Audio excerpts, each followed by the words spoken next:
Hi, everyone, and welcome to this episode of the RavenCast. My name is Adam Erickson, and I am here with my dear friend and colleague at the Raven Foundation, Suzanne Ross. Hi, Suzanne. Hi, Adam. Good morning. Good morning.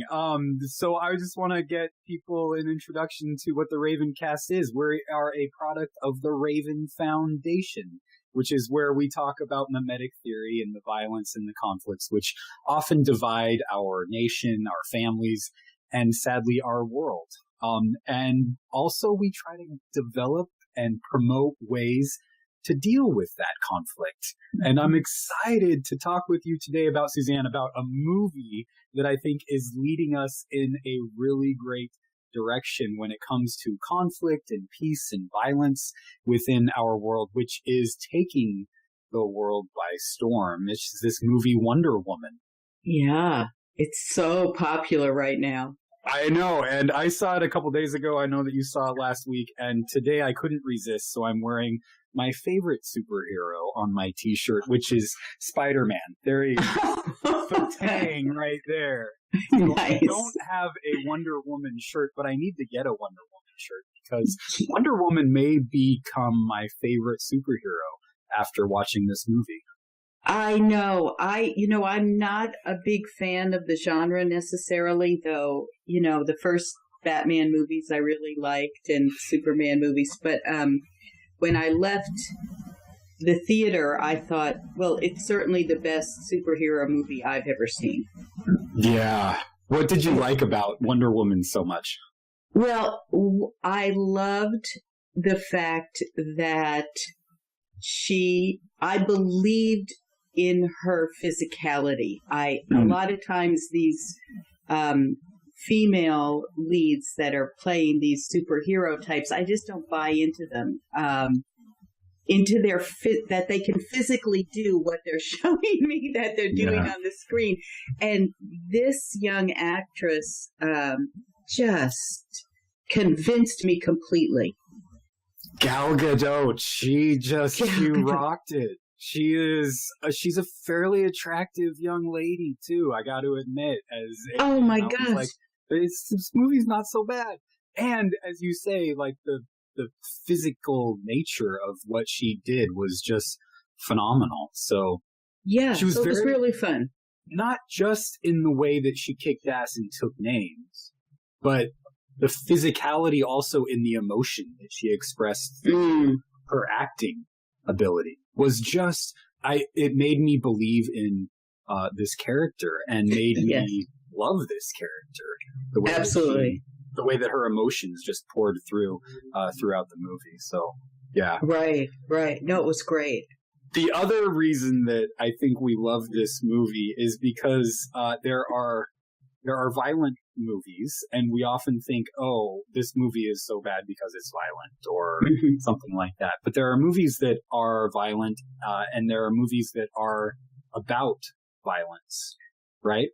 Yes. There are movies that portray violence in different ways. Some of them portray violence as just a good, natural thing that we have to do.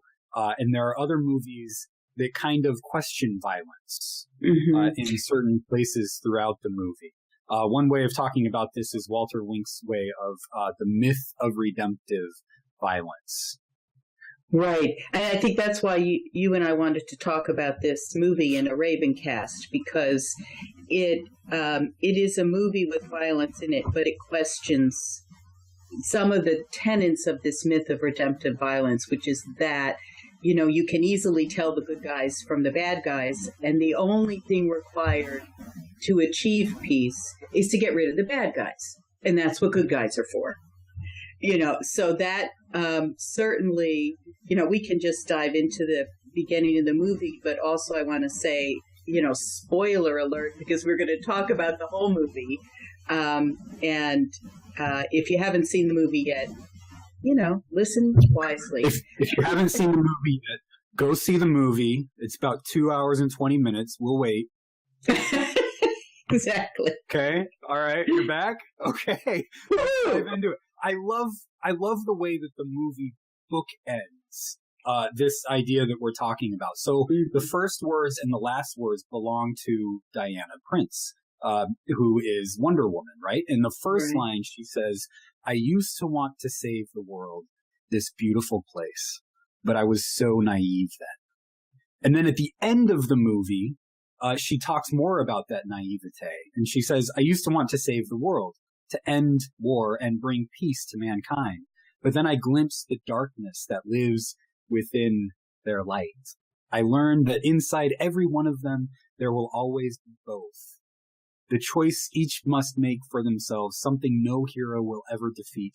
And now I know that only love can truly save the world. So now I stay, I fight, I give for the world I know can be. This is my mission now, forever." So you see this transformation within Wonder Woman, where she has this, and I think what they're talking about is she was naive about violence, right? Yes, absolutely. So you see this transformation that Wonder Woman takes from the beginning of the movie all the way to the end of the movie, and how that transformation takes place. Yeah, and it's interesting that it's in the context of World War I, which was at the time said to be the war to end all wars. And what that meant was that the horror of the violence was so obvious that you could no longer deny the truth that violence leads nowhere. Violence is an exercise in futility. And because of the type of war that was, just trench warfare, where the front didn't move more than a few yards over the course of years, but people kept dying. It seemed that we can no longer deny the futility of violence, and yet somehow we managed to keep doing that. And the war didn't end all wars, but that's how the movie opens, with Wonder Woman, Diana, having as her mission to defeat the god of war, who is apparently the only god left, which I thought was pretty interesting. But also that it's perceived as the only obstacle to peace. If all she needs to do, and this is the naivete she's referring to, all she has to do is to defeat this one super bad guy, and the world will be peaceful forever. This Ares, the god of war, who is just enticing humans to destroy themselves through war. This is the job that the god of war is all about. He's jealous of humans because Zeus creates humans and Zeus likes humans, and Ares is the son of Zeus. And so Ares tries to entice. It's really the Ares character is really kind of interesting because he allows for human freedom, but just does that, just like whispers into humans, enticing them to be more violent towards one another. Yeah, exactly. What I really loved about that character was that he wasn't who Diana thought he was. He turned out to be hidden, if you will, behind a facade of goodness. He was on Diana's team, right? Yeah, and so this is what is so essential, I think, about understanding evil, is that the movie lays out right before us, is that evil is not just on the other guys. It's not just the other people who are evil. Darkness and light. I love the imagery that the movie has throughout. Darkness and light resides within us all. There's one line that Steve, what's his last name? Trevor. Steve Trevor. Thank you. Yeah. Steve Trevor says, when Diana is trying to go after this god of war, he says, "I wish I could tell you there was one man to blame. We're all to blame for this." Yeah. So you see this deconstruction of the myth of redemptive violence happening throughout the movie. The myth that says they are the bad guys. If we just defeat them, then we can have peace. You see that deconstructed by Steve when he says, we're all in this. Good and evil run down through all of us. And we're all to blame for this. And so there's even like this way that Diana blames the god of war, Ares, for this violence. And it's just a way of deflecting responsibility for violence from ourselves. And Steve, the human character, says that we're all to blame for this. We all have to take responsibility for this. Right. Yeah, he's an interesting character in a lot of ways, because he's fully engaged in defeating the bad guys. You know, in his mind, he knows who the good guys are because he's on their side. And yet he has this very, what you would say, more sophisticated understanding of how violence works than Diana does at the beginning of the movie. And yet I just find he's more complex than a typical good guy. And he helps Diana on her journey, you know, to explode her sense that, because she says too, I thought I just had to defeat the god of war and everything would be fine. And when she does, the war is still going on. She thought that something magical would happen, you know. Right. And sadly it didn't. And Diana comes to this point where she's talking with Steve, and she says that it isn't just the Germans that Ares corrupted. He's corrupted you too. Yeah. See, I think that's what's so seductive about, you know, the myth of violence. And we call it a myth here at Raven because for us, maybe we should make a small aside. A myth in the context of violence is a lie. So that the god of war, if you will, is telling the lie that good people can use violence to end violence. That's the fundamental lie of violence that gets repeated over and over again. And it's a very seductive lie because good people really, really want to end violence.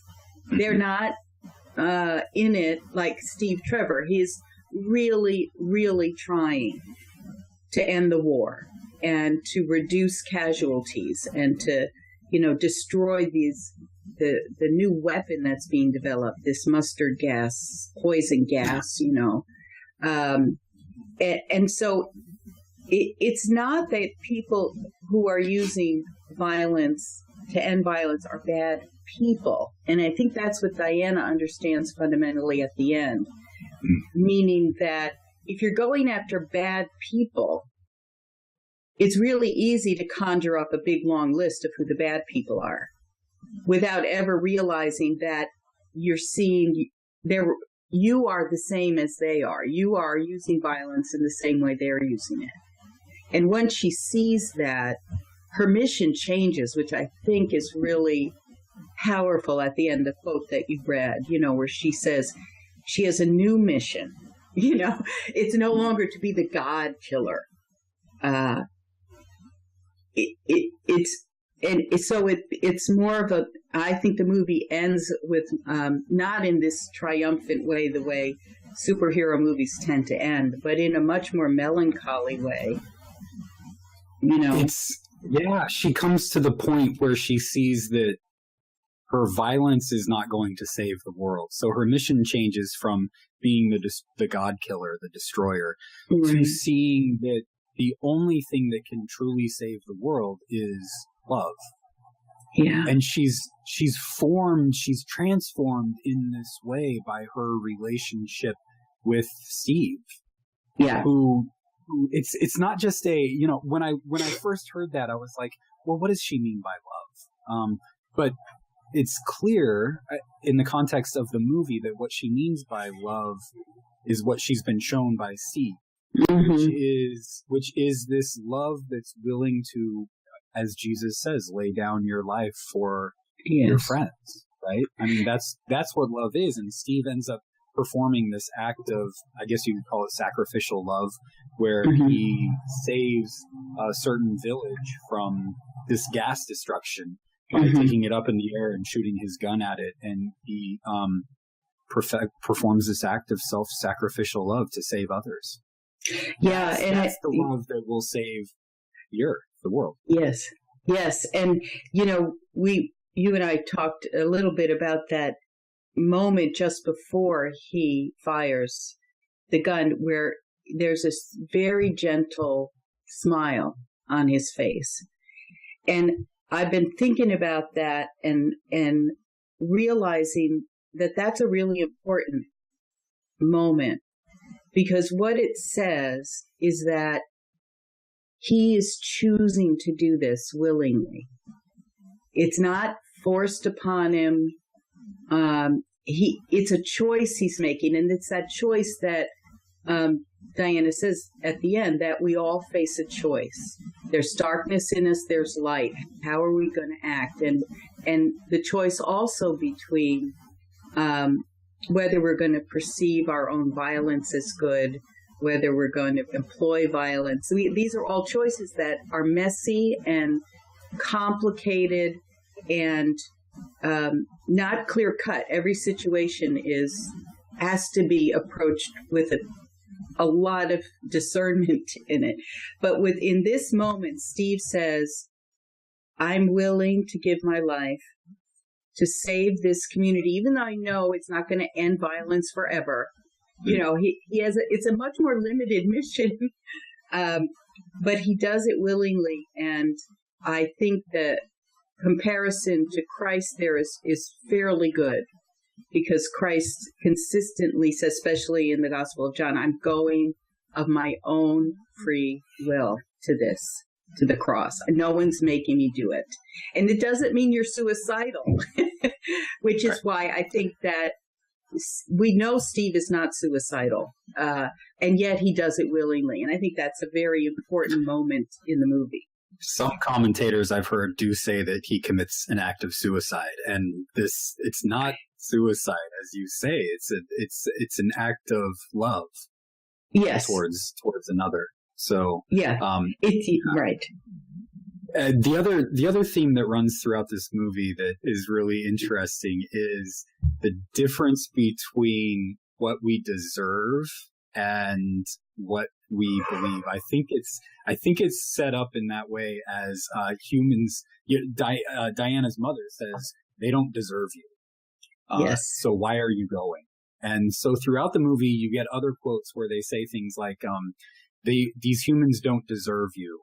And you get quotes, it's not about what they deserve, it's about what you believe. Right. And you get to the point where she begins to transform her belief, transform her faith from one that's about killing the bad guy into one that's more about love and compassion towards other. And this is seen near the end of the movie where you have Dr. Poison and the god of war and Diana right there, and she's holding up a tank and she's about to give into this violent streak that the god of war wants her to give into, and she resists. And there's the Dr. Poison who's got this face that's been deformed by her own poison. I mean, this is evil. This is what happens when we get consumed by evil. It starts to deform us. You see this in this movie. You see it in Star Wars with Palpatine, who becomes deformed by evil over time. Evil begins to corrupt us in such a way that it does take a physical toll on us, not just a spiritual toll. And you see it in Dr. Poison. And here's this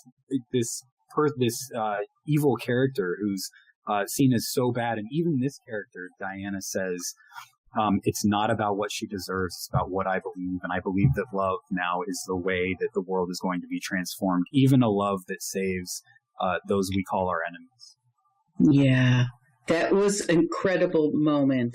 And it also, brings up this issue of a lot of times we make that good guy, bad guy divide through the difference between genders, that, men are violent and women are not. And this movie is being talked about a lot in sort of feminist terms, that, women, she's a female lead, she's carrying the movie, she's stronger than all the men, and that sort of stuff. But so it could make it easy for us to say, well, see, the women now are the good guys. But it's Steve who teaches her about love. So, there's the difference. And also the Dr. Poison is a woman. So women are portrayed as just as capable of evil as men. And Diana begins just as naive and committed to the myth of redemptive violence as the god of war is. Violence is, a tool in our arsenal, and all we got to do is kill the bad guys. So I like that this movie, while it is empowering for women in a lot of ways, it's also a cautionary tale to women to say, well, once you have the power, how are you going to wield it?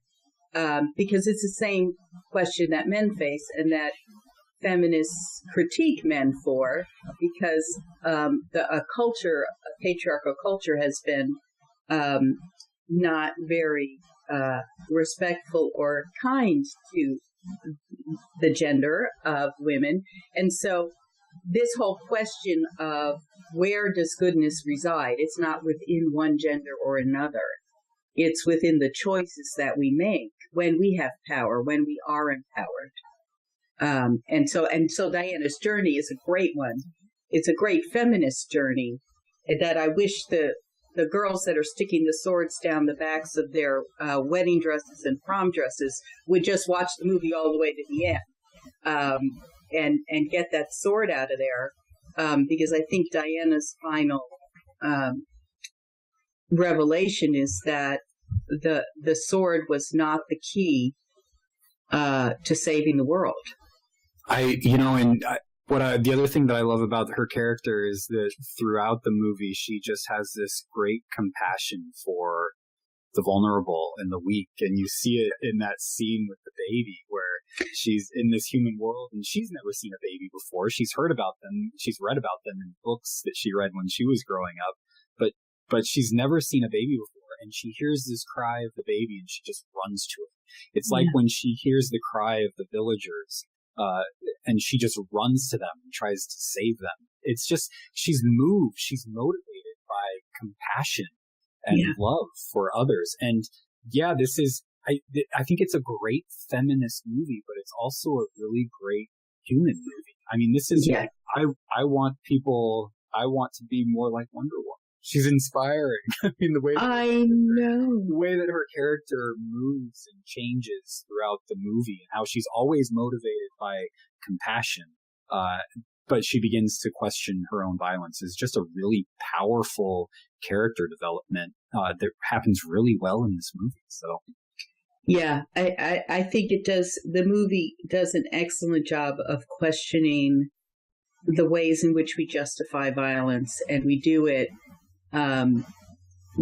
in a way that makes us feel like the superheroes in these stories, She's very, after this movie, she becomes very reluctant to use violence. And I think that when you were talking about what you do when you have power, the line that Wonder Woman has is, what one does when faced with the truth is more difficult than one thinks. And I think that it's talking about the truth about violence. What one does when you are faced with the truth about violence is much more difficult than one thinks, because when faced with the truth about violence, this myth of redemptive violence just blows up, and you begin to see the truth that Steve Trevor was talking about, that it's the darkness and the light that just runs through each one of us. And what Diana does with that truth, we'll see hopefully in the next movie. Which I can't wait for. I can't wait. I know. It's fabulous. So, awesome. Well, thanks, Suzanne, for having this conversation with me. And everybody who's listening in or watching in on YouTube, please let us know what you think about Wonder Woman. What did you like about it? What didn't you like about it? You can make your comments on iTunes or Stitcher Radio or on YouTube, or better yet, on the Raven Foundation website, ravenfoundation.org, on the Raven Foundation Facebook page, and on the RavenCast Facebook page. You can find Suzanne on her Facebook page or on her Twitter, which is Suzanne Ross RF. I'm at Adam Erickson on Twitter, and you can find me on Facebook too. So Until next time, grace and peace be with you. Bye-bye.